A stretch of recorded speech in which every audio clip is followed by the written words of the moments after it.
guys? Welcome back to the channel. Before we get into today's video, let me just briefly advertise what I have going on my Metafire recently. So first of all, Legacy is revolving a lot around Dimir Reanimator right now, so that's what I want to do with my content as well. So this is why I recently updated my 75, my plans versus the field, all my tips and tricks in this Legacy guide. But I also made this article. We have a mole insider's blueprint to beating Dimir Reanimator with a ton of deck building tips, angles you can take advantage of, pain and pressure points in the Reanimator deck, where it's more fragile than I currently think people are pressuring the deck, and basically just trying to use my expertise as someone who has had dozens of top 8 finishes with the deck during the last, year and a half or whatever.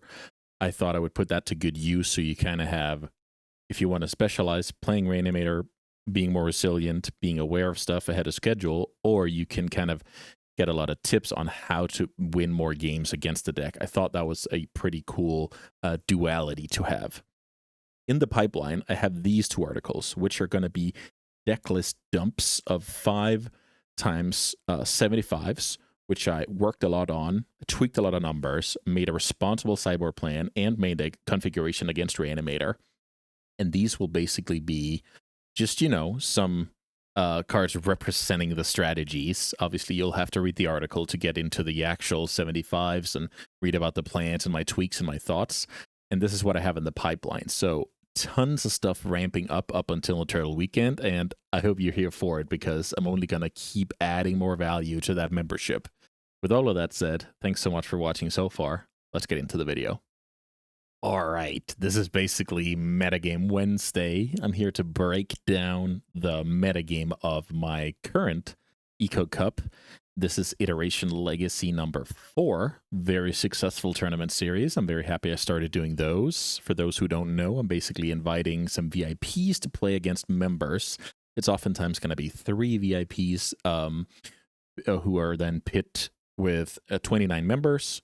We play out a double elimination bracket. At the end, I'm paying out awesome prizes for the top 4. This time it's going to be 80 treasure chests and a foil signed Thassa's Oracle artist proof with a special first place inscription on it. These tournaments are free with your membership, so that's basically just going to be first come, first served. New members do get priority into the next one, and I'm planning to chain these throughout the year and beyond. So let's get into the metagame here. So obviously, there's going to be some dynamics of who's following me, probably players who look to cast, Pound of Brainstorm Days, Force of Will, stuff like that. So there's obviously some bias here that when it comes to deck selection, you see a big chunk of Dimir Tempo here, and also a big chunk of Reanimator. But I'm actually not sure this is necessarily bigger than, I guess it's around 1/3, a little bit less, so 30% of the metagame. So I guess it's a little overrepresented between my members. So this is kind of to be expected, right? We have a lot of Reanimator. We have a lot of Dimir Tempo. Dimir Tempo basically being you're running Nethergoyfs, you're running Dimir Spell Bombs, you're running Kaito instead of your kind of the unfair package here. So I think this will make for a very cool dynamic. So let's go down the list a little bit here. We have our combo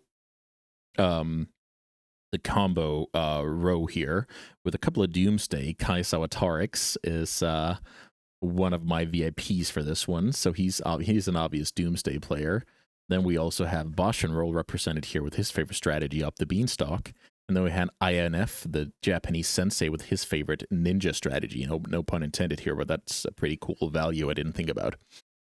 So this combo pile has a couple of Doomsday decks. It has a Mystic Forge deck and an Omniscience deck and a Breakfast deck. So I guess you can put Breakfast wherever you want. Maybe Breakfast is a creature deck, maybe Breakfast a tempo deck, maybe Breakfast a combo deck. I think the fact that you can put it in 4 different columns here, that's actually why the deck is strong, because if you misevaluate on any given Sunday, you can just get, comboed out, grinded out, attacked down to 0, whatever the case may be. So my biggest concern about Breakfast is it's turning on a lot of Orcish Bowmasters, which see a lot of play in my metagame. Kind of same analysis here with Omniscience, where Show and Tell doesn't necessarily want to see a pile of Thoughtseize and faster combo decks. And we have a deck like Mystic Force that I actually have as a dark horse here, because you can sideboard your way out of Graveyard. You can power through Tempo as long as they don't have too many Null Rods. So I'm certainly pretty high on the Mystic Force deck on paper here. I think Doomsday is going to fall into kind of the same as Breakfast and Show and Tell strategy, where the Thoughtseizes of the Dimir decks are going to be better than the Thoughtseizes out of the Doomsday deck. Then we can kind of take advantage of Doomsday being a heavy, life total investment with our attacking power of, Dimir Tempo. But yeah, those players should certainly prove me wrong. That would be awesome to see. Next pile here is Creatures, and 2 copies of this awesome black midrange deck. I believe they're both splashing red, so you basically have 8 Goyfs, Dark Ritual to power out your stuff, main deck Graveyard Hate like Nile Spellbomb and Voidwalkers.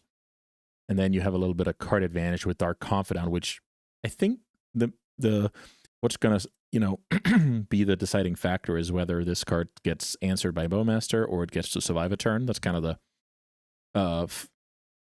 fine line between whether it's an awesome card or the exact opposite and a liability. So pretty excited to see how many Dark Confidants survive until the next turn to actually get to the greatness at any cost point. Then we have a sweet one here with basically the Nadu Elves deck. So this player will be looking to dodge any sort of sweepers. Grafdigger's Cage is a nasty crossover. So let's say you see cages in a lot of the fair Dimir decks, then all of a sudden that is splashing over to the Chords, the Zeniths, and the Natural Order. We see a nice blue-white energy deck here, kind of the same. The individual cards aren't great, but when they come together, they can be very annoying to play against, especially against other fair strategies. And I guess you can sideboard your way out of Reanimator if you really want to, so excited for that one as well. Then we have a old fan favorite here, 8-cast. Chalice of the Void, zeros, bunch of card draw, bunch of, grinding. Good old school, Thoughtcast Emery type of deal. I will say, this is probably going to be a very heavy Orcus Bowmaster metagame, so I'm not too sold on the strategy. Worth noting is there's going to be 0 meltdowns getting casted outside of the sideboard, I guess, of the mono black deck. I briefly forgot about those. Next up is Control, which is sitting at a, 8-point-something% here. That's not bad. A couple of Beanstalk decks, Sultai decks can incorporate stuff like Endurance, Spell Bombs very easily. It has a good late game, and it has its own Bowmasters to ping down opposing ones. So yeah, very confident in the Beanstalk deck being a solid choice for this tournament. Note that the smaller this pile of various combo decks is, the better the control decks can kind of attack the format, because you can't cover everything with your 75 out of a deck like that. The Bant Plagon deck here is a Baron favorite, I will say. Lots of guys love that deck in my community. This is a very cool deck that lets you play, Halfling, Tameo, Stoneforges, Endurance, Nadu, bunch of stuff like that, and then you get this overwhelming draw engine. And funnily enough, once again, this tournament will have more Bowmasters than the average Legacy tournament, so that kind of hurts this deck's potential a little bit. I'm excited to see if this player can overcome those odds, if those odds are even true. Who knows? Last up, we have the, I guess, big mana pile, whatever you want to call it. Copy of Cloudpost here. Cloudpost is a deck that can use the current Silex to shut off a lot of stuff in the format. Force of Will fetches, which is pretty cool to see. This deck has a lot of inevitability, but it will also be facing a lot of wastelands here. So yeah, unclear if that deck can beat the assorted combo decks while also keeping up with the Dimir decks, between this one being a bit more disruptive and this one being a bit more explosive. Tough to say, but I'm excited for unique deck choices like this. And we have a couple of lands players here. Very, very competent lands players here, especially Ali on MTGO. Ali is back from his hiatus, and he's looking to, basically destroy the Barons here. Then we have another lands player, and I'm pretty sure they're on the same list. Very, it's kind of that deck is just built with a lot of conviction. Like you put a lot of Once Upon a Time, you put a lot of what's the card I'm thinking about? Malevolent Rumble. It's so consistent, and you don't know if that consistency means fast, Lone Wastelock, if it means Infinite Ursa Sagas, or it means a fast 2020. So there's a lot of these draws where players in this tournament should certainly do their homework to try and understand the lands deck. Because if you're respecting like Married Lage too much, you have, I don't know, Brazen Bar or Sheldur's Edict, whatever, and then you just lose to Ursa Saga.